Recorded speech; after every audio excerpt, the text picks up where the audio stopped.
Incident జరిగింది 2 ఇయర్స్‌కి ముందు రుషల్ అనే ఒక అబ్బాయి వాళ్ళ ఇంట్లో. రుషల్ వాళ్ళ ఫ్యామిలీ చాలా చిన్నది. వాళ్ళ ఇంట్లో వాళ్ళ అమ్మ, నాన్న ఇంకా రుషల్ మాత్రమే ఉంటారు. అయితే వాళ్ళ ఇంటిని రెనోవేట్ చేయాలని వాళ్ళు ఎప్పటినుంచో అనుకుంటున్నారు. దానికి టైం మాత్రం ఇప్పుడు కుదిరింది. వాళ్ళ ఇంటిని రెనోవేట్ చేయడం కంప్లీట్ అయ్యేసరికి మినిమం 6 మంత్స్ వరకు టైం పడుతుంది. అందుకని వాళ్ళు ఇంకొక ఇంటికి షిఫ్ట్ అవ్వాలి అని అనుకున్నారు. అయితే ఈ వర్క్‌ని దగ్గరుండి తొందరగా అయ్యేలాగా కంప్లీట్ చేపించుకోవాలి కాబట్టి వాళ్ళ ఒరిజినల్ ఇంటికి దగ్గరలోనే ఇంకొక ఇంటిని రెంట్‌కి తీసుకున్నారు. అయితే రుషల్‌కి మాత్రం వాళ్ళు షిఫ్ట్ అయిన ఈ కొత్త ఇల్లు అస్సలు నచ్చలేదు. ఎందుకంటే వాళ్ళ పాత ఇంటితో పోల్చుకుంటే ఈ ఇల్లు చాలా చిన్నగా ఉంది. ఇంకా తను అడ్జస్ట్ అవ్వలేకపోయాడు ఎంత ట్రై చేసినా సరే. అయితే రుషల్‌కి ఈ కొత్త ఇంట్లో అసలేం నచ్చలేదు కానీ ఒక్క ప్లేస్ మాత్రం తనకు బాగా ఇష్టం. అదే ఆ ఇంటి బాల్కనీ. రోజు పొద్దున్నే లేవగానే తను ఆ బాల్కనీలోకి వచ్చి హెడ్ ఫోన్స్ పెట్టుకుని సాంగ్స్ వింటూ తను కాఫీ తాగుతూ బయటకు చూస్తాడు. డైలీ తను అలా బయటకు వచ్చి బాల్కనీలో నుంచోకుండా ఇంకా ఏ వర్క్ కూడా స్టార్ట్ చేయడు. అయితే అలాగే ఒకరోజు మార్నింగ్ లేచి కాఫీ తాగుతూ అలా బయటికి చూస్తున్నాడు. అలాగా రుషల్ బయటికి చూస్తూ ఉన్నప్పుడు వాళ్ళ ఎదురింట్లోనే ఒక ఎల్లో డ్రెస్ వేసుకున్న ఒక ఆవిడ తన వైపే చూస్తున్నట్టు తను చూస్తాడు.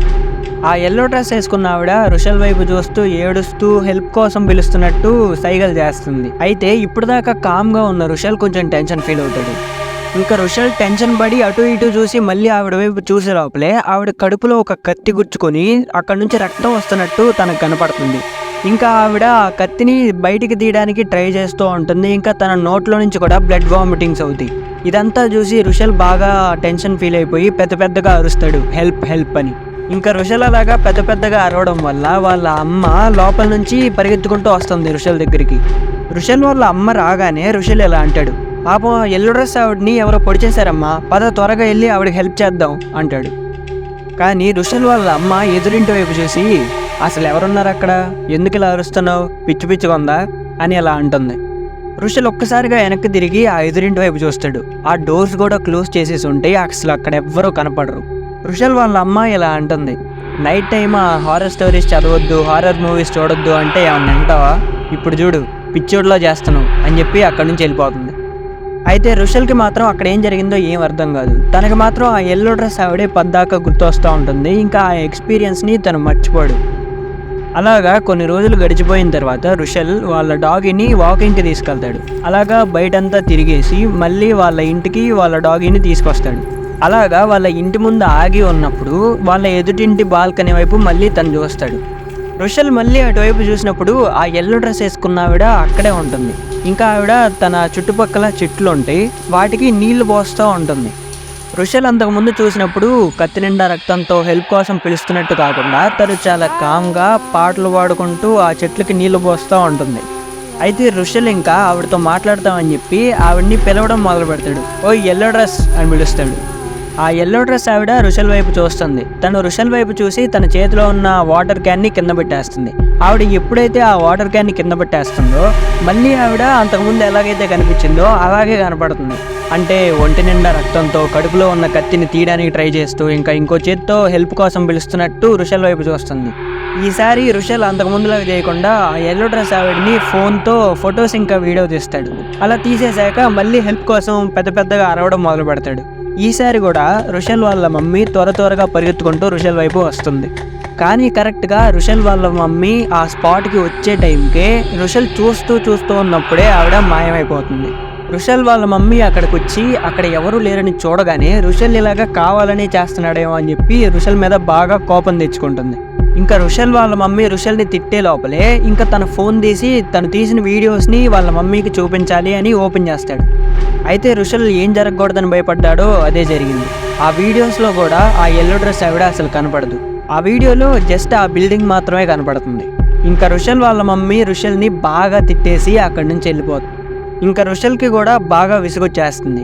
ఇంకా తను ఎప్పుడు ఆ బాల్కనీ సైడ్ కూడా వెళ్ళడు. తను రోజు పొద్దున్నే లేచి అక్కడ బాల్కనీ దగ్గర నుంచుంటాడు కదా, ఇంకా ఆ బాల్కనీ దగ్గరికి రావడం కూడా తను ఆపేస్తాడు. ఇంకా అలాగా కొద్ది రోజులు అయ్యాక రుషల్ పొద్దున్నే లేచి జాగింగ్కి వెళ్ళి మళ్ళీ వాళ్ళ ఇంటి దగ్గరికి వస్తాడు. ఇంకా రుషల్ కాలింగ్ బెల్ని నొక్కి వాళ్ళ ఇంట్లోపలికి వెళ్ళడానికి బయట నుంచి వెయిట్ చేస్తూ ఉంటాడు. ఆ టైంలోనే వాళ్ళ ఎదురింటి నుంచి డోర్ ఓపెన్ అవుతుంది. ఆ డోర్లో నుంచి ఆ ఎల్లో డ్రెస్ ఆవిడ నడుచుకుని బయటకు వస్తుంది. తను రుషల్ వైపే చూస్తూ ఉంటుంది. రుషల్ ఒక్కసారిగా వెనక్కి తిరుగుతాడు. ఆ ఎల్లో డ్రెస్ ఆవిడని చూసి బాగా టెన్షన్ ఫీల్ అవుతాడు. ఇంకా ఆ యెల్లో డ్రెస్ ఆవిడ అసలు ఏం మాట్లాడకుండా లోపలికి పరిగెత్తుకుంటూ వెళ్ళిపోతుంది.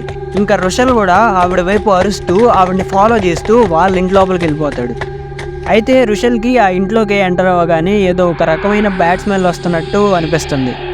రుషల్ లోపలికి వెళ్ళి ఆ యెల్లో డ్రెస్ ఆవిడ కోసం వెతుకుతూ ఉంటాడు. కానీ లోపలంతా చీకటిగా ఉంటుంది. ఈలోపు ఒక గాజు గ్లాస్ పగిలిపోయిన శబ్దం రుషల్ కనపడుతుంది.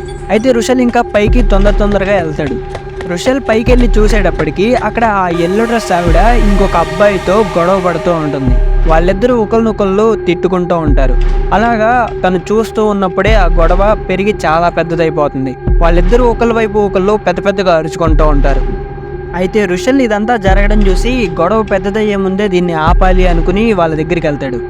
అయితే ఇద్దరిలో ఎవరిని ఆపమన్నా సరే ఎవరు అసలు ఆపకుండా ఇద్దరు తిట్టుకుంటూనే ఉంటారు. రుషల్ అక్కడ ఉన్నాడు అని కూడా వాళ్ళిద్దరూ పట్టించుకోరు. అయితే రుషల్కి ఒక డౌట్ వస్తుంది, అసలు నేను వీళ్ళిద్దరికి కనపడుతున్నానా, నన్ను ఎందుకు పట్టించుకోవట్లేదు అన్నట్టు వాళ్ళ వైపు చూస్తాడు. ఇంకా రుషల్ ఇలా ఆలోచిస్తూ ఉన్నప్పుడే ఆ అబ్బాయి ఆ యెల్లో డ్రెస్ ఆవిడ గొంతు పట్టుకుని నొక్కడం మొదలు పెడతాడు.